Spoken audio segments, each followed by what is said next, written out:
Peace, y'all. A couple videos for you today. I'm going to, today, by the way, is, I don't think I've got my phone with me.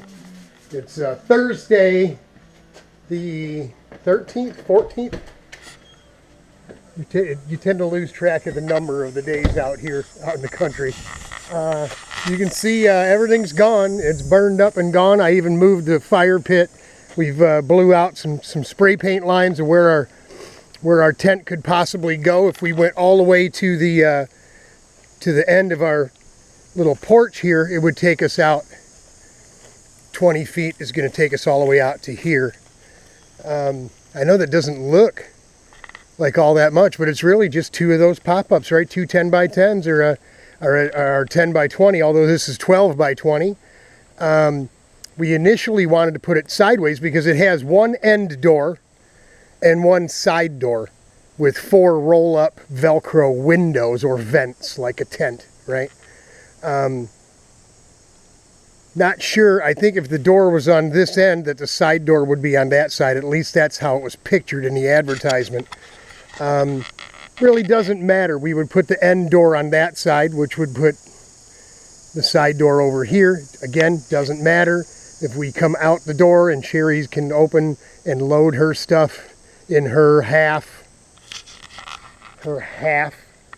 of the, that's right, Glenda, don't laugh at me. I hear you laughing over there.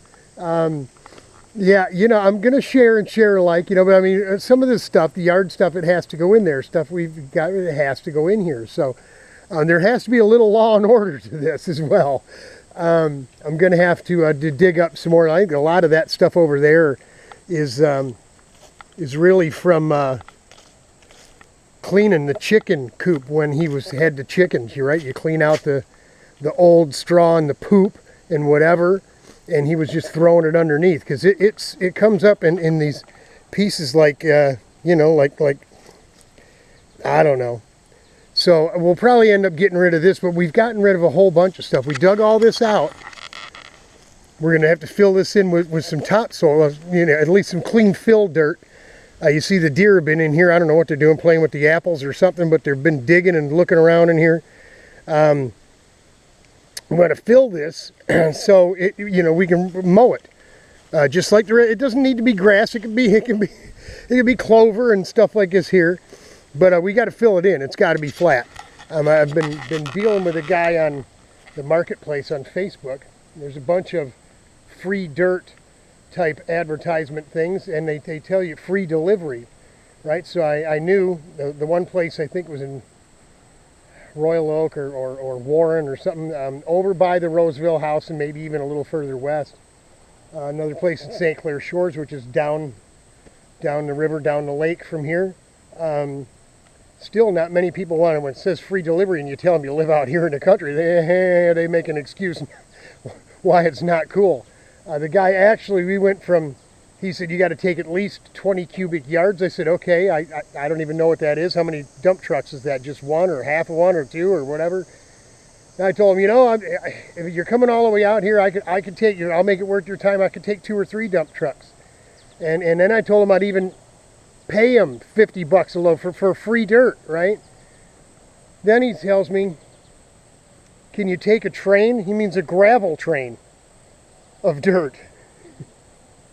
First I told him no, and then I told him, listen, if you got a driver that can back his truck up in here and dump it right along the side of the lean-to there, you know, the whole thing. I mean, we'd be talking from this tree all the way out to the front of probably the length of the building. Huge gravel train full of dirt. It's not going to go, you know, it's not going to go to waste. It might take me 2 years to shovel it all off and move it around this joint, but we need the dirt. So I took that little wheelbarrow there is 4 cubic feet. I took at least six of those out of here. At least 6, maybe 8. And then you remember there was a big old pile. I don't know if you noticed, there was a big old pile here. This is where he used to dig up the ashes and the waste and dump it here. And there's a bunch of screws and nails and stuff all over in through here too. But that hill, that was a big old hill. I knocked all that down, moved a bunch of it, flattened this out as well. You see a great big old nail there. And we've been filling in this area here. And over the summer when I was really cutting the grass, I was dumping some lawn clippings down in here. But you see that's all of this, and there's probably at least 8 loads right here, 4 and 4. And then those are probably 2 and 2, 2 and 2. Yeah, so that's a lot of dirt. I mean, this is eroding away, folks. We found that the tree farm owner, the old guy, Pat, when he did come over here and we talked about property lines and where his easement is and all that kind of stuff, that he mentioned that him and Jason, the guy that sold us the place, actually rerouted this thing. I think it came, some of the old satellite pictures show this thing coming right across the property here, just straight across, and then turning and going under the road. So I don't know if they dug all this out and filled the whole yard in, but that would explain why this drain pipe is here. I mean, somebody put that in. Another one fell down in there, but anyway, I got to get him over here and talk to him and find out exactly what they did, because, you know, nature is God's will is God's will. If he designed this thing to go, it's going to keep going. And you see there's angle to the rest of this. It's just right in here where they made it turn. It's eroding away, and we're losing more and more and more of our yard here. And I'm worried about, you know, driving the mower here and the vibration, boom, I'm going to end up in that sucker. So I've been out here tearing this up, and of course I paid for it.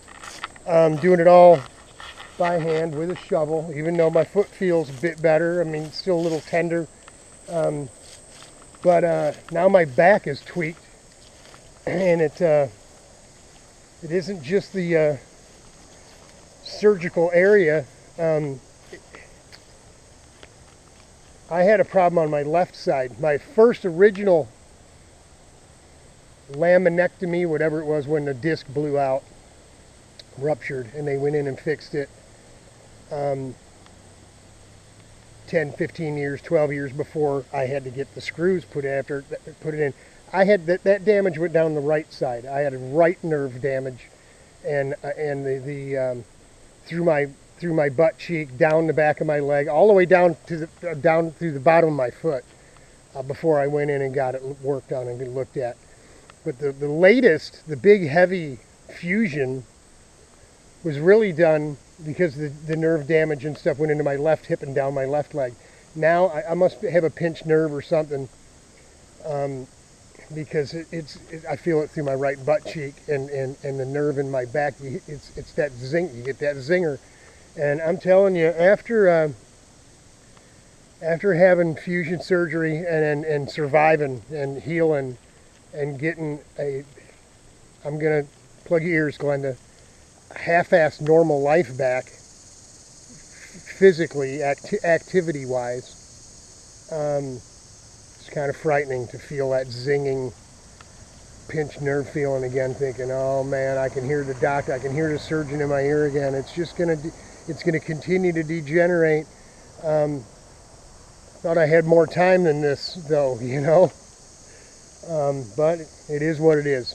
I'm not saying I need surgery or anything, but this is the first time I've had any nerve pain whatsoever since the big fusion surgery. So that's what I've been doing. I've kind of been off the last couple of days. The company that comes and sprays for the spiders out here, Sherry's a spider freak, so they come spray inside twice a year, early in the spring, late in the fall, and then they do the outside, the building, and the whole outside of the house. I mean, all the way up, they spray the whole house down, the deck and everything, and anything that walks and lands on it gets poisoned, gets killed.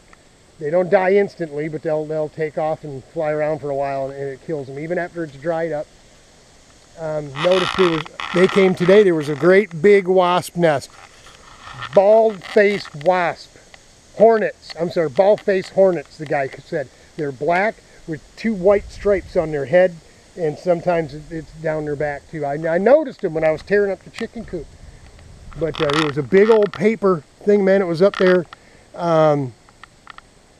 Yeah, almost the size of a basketball. They come and gassed it up, cut it, took it down, got it out of here this morning.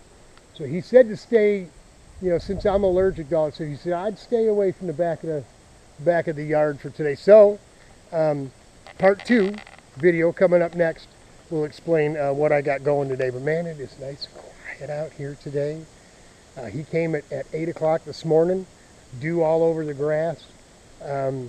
Usually you hear the bang, bang, bang from the gun range down the street all day long. It's just been me and the breeze through the trees today. Calm and peaceful, peaceful and calm. Y'all need to try this. Get a little of this, man. You really do. I'm telling you, it's so peaceful and calming. Don't watch the news. Don't turn on the internet.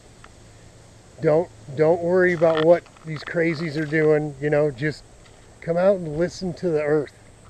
Listen to the breeze, you know. Get your little Jesus talking to you out here. My back feels better already. Godspeed. God bless. I'm praying for you, y'all. Hang in there. It'll get better. Look at me. I'm smiling. Hang in there.